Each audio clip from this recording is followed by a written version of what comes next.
அத்தியாயம் 44 நிலவனின் திறமைகள்.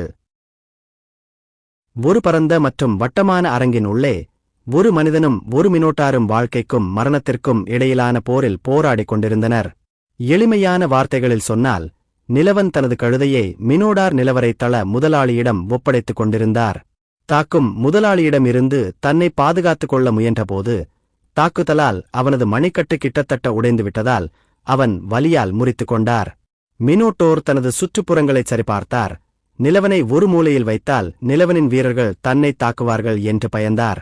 அவரது சகோதரர்கள் அனைவரும் ஏற்கனவே இறந்துவிட்டனர். எதிரி பக்கத்தை அழிக்க கட்டளையிட உதவும் திறன்களை அவரால் இனி பயன்படுத்த முடியவில்லை. மேலும் நிலவன் ஏற்கனவே அனைவரையும் ஒவ்வொன்றாக மிகவும் ரகசியமாக கொன்றுவிட்டதால் நகரத்திலிருந்து யாரும் வெளியே வரவில்லை.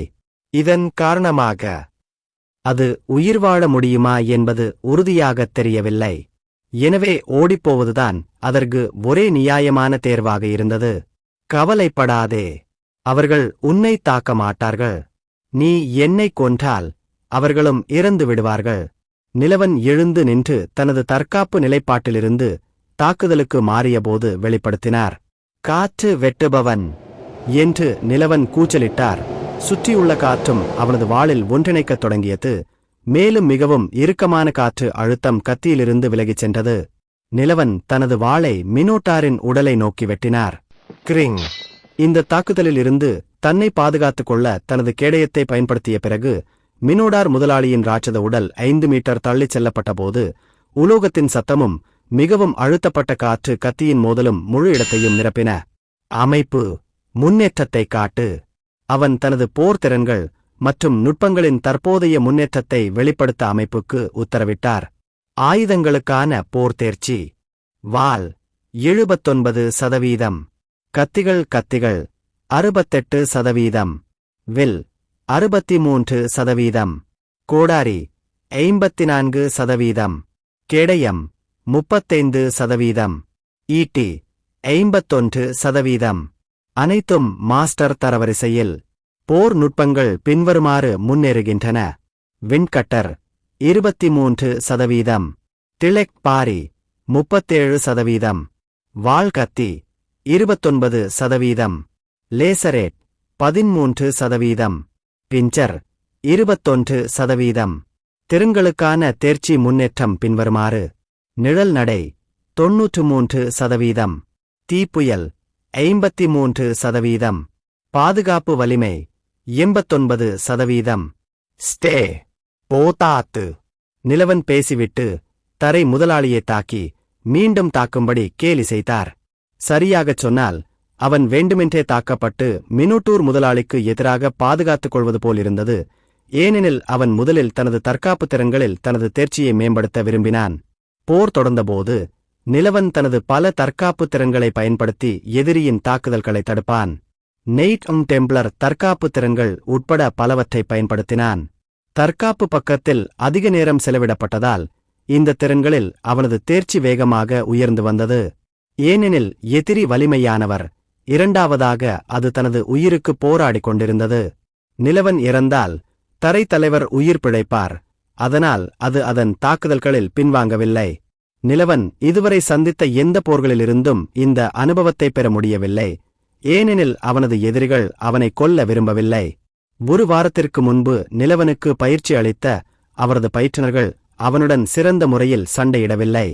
நேத்திரனூடான ஸ்பேரிங் சோதனை கூட போதுமானதாக இல்லை. ஏனெனில் அவர் நிலவனை சோதிக்க மட்டுமே முயன்றார், அவரை கொல்லவில்லை. இந்த தளத்தலைவரை அவர் பயிற்சி செய்ய தேர்ந்தெடுத்ததற்கான முக்கிய காரணம் அது உணர்வுபூர்வமானதாகவும் போர்க்கலையில் நன்கு தேர்ச்சி பெற்றதாகவும் இருந்ததால்தான். அது தரையில் உள்ள கானை முற்றிலுமாக அழிக்க தன்னிடமிருந்த ஒவ்வொரு திறமையையும் பயன்படுத்தியது. எப்போது ஒரு கொலைகார அடியை கொடுக்க வேண்டும், எப்போது பாதுகாக்க வேண்டும் என்பதை அறிந்திருந்தது. எனவே உண்மையான போர் அனுபவத்தையும் அடித்தளத்தையும் உருவாக்குவதே அவனுக்கு சிறந்த தேர்வாக இருந்தது. ஏனென்றால் அவர் தனது ஆயுத தேர்ச்சி மற்றும் போர் நுட்பத் தேர்ச்சியை பயிற்றுவித்து மேம்படுத்தினாலும் இந்த உண்மையான மற்றும் மிகப்பெரிய சண்டையிலிருந்து நிலவன் பெறும் நன்மைகள் மற்றும் அனுபவத்துடன் அதை ஒருபோதும் ஒப்பிட முடியாது. ஏனென்றால் ஒரு லார்ட் ரேங்க் அசுரன் ஒரு தொடக்க கிராண்ட் மாஸ்டர் ரேங்க் எதிரியை விட பலவீனமானவன் அல்ல. நாங்கள் முடித்துவிட்டோமா? நிலவன் அமைப்பை கேட்டார். ஆம் ஹோஸ்ட், தற்போது கொண்டுள்ள அனைத்து தற்காப்பு திறன்களும் 100% தேர்ச்சியை எட்டியுள்ளன. மேலும் அவர்களின் தரவரிசையை வளர்க்க முடியும். சில திறன்கள் தொகுப்பு மூலம் ஒன்றிணைக்கப்பட வேண்டிய நிபந்தனைகளை பூர்த்தி செய்துள்ளன. நல்லது, இப்போது என் முறை என்று நிலவன் கத்தினான். மிகவும் லேசான மற்றும் நம்ப முடியாத அளவிற்கு உறுதியான கருப்பு அறுகோண செதில்கள் அவன் உடலில் தோன்றத் தொடங்கின. காயமடைந்த கால்கள், தோள்கள் மற்றும் முன்கைகள் போன்ற வெளிப்படும் பகுதி உட்பட அனைத்து பகுதிகளையும் மூடியது. அவன் முகத்தை தவிர அவன் முழு உடலும் இந்த பளபளப்பான மற்றும் இருண்ட செதில்களால் மூடப்பட்டிருந்தது. சோமிர் செதில்கள். புகழ்பெற்ற சோமிரின் உடலை உறிஞ்சிய பிறகு தனக்கு கிடைத்த உள்ளார்ந்த தற்காப்பு திறனை நிலவன் இறுதியாக பயன்படுத்தினான். அவன் அணிந்திருந்த மாயாஜால வலுவூட்டப்பட்ட உடைகள் மற்றும் உபகரணங்கள், தடுப்பு கவசம் மற்றும் தாக்குபவர்களை தூக்கி எறியும் மானா வெடிப்பு போன்ற பல தற்காப்பு திறன்களைக் கொண்டிருந்தன. இது நிச்சயமாக யாருக்கும் பயனுள்ளதாக இருக்கும் மற்றும் முக்கியமான தருணங்களில் அவர்களின் உயிரை காப்பாற்றும். ஆனால் தனது போர்க்கோடரியின் ஒரே ஒரு தாக்குதலால் 10 பேரை பாதியாக பிரிக்கும் தாக்குதல் திறமை கொண்ட இந்த நிலவரை தலைவரின் முன் அது ஒரு காகிதத்தால் ஒரு தோட்டாவை தடுப்பது போல இருந்தது. எனவே நிலவன் தன்னிடமிருந்த மிகச்சிறந்த மற்றும் மிகவும் திறமையான தற்காப்பு திறனை பயன்படுத்தினான். ஒரு கிராண்ட் மாஸ்டர் ரேங்க் வாழ்வீரன் கூட இந்த திறனை பயன்படுத்தும்போது அவனை பாதியாக வெட்ட முடியாது. அந்த தராசுகள் கார்பன் ஐபர் கவசத்திலிருந்து வேறுபட்டவை அல்ல. எனவே இப்போது காயம் ஏற்படுவதைப் பற்றி அவன் கவலைப்பட எந்த காரணமும் இல்லை. அடுத்து நடந்தது என்னவென்றால், தனது எஜமானரின் பாதுகாப்பு குறித்து கவலைப்பட்டு நிலவன் மரணத்தை நெருங்கினால் போரில் குதிக்கத் தயாராக இருந்த ஒமேகா கூட ஆச்சரியமான முகபாவனையை வெளிப்படுத்தினார். ஏனென்றால் அடித்துக் கொல்லப்பட்டு தூக்கி எறியப்பட்டு கிட்டத்தட்ட அடிபட்டுக் கொண்டிருந்த நிலவன் திடீரென்று தனது வாளை மினோடார் தலைவரை நோக்கி வீசத் தொடங்கினான். புதிதாக கிடைத்த வலிமையுடனும் முகபாவனையுடனும் ஒரு வேட்டையாடும் விலங்கு போல மாறினான்.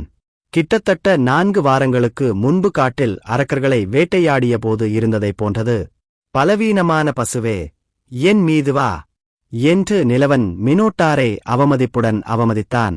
பசுவா? என்னை என்னன்னு கூப்பிட்டே, பூச்சியா? என்று கோபமான குரலில் பேசிய முதலாளி தனக்கு அருகில் இருந்த மனிதனை ஆவேசமாக தாக்கினார். தாக்குதல் சத்தம் அறை முழுதும் எதிரொலித்தது.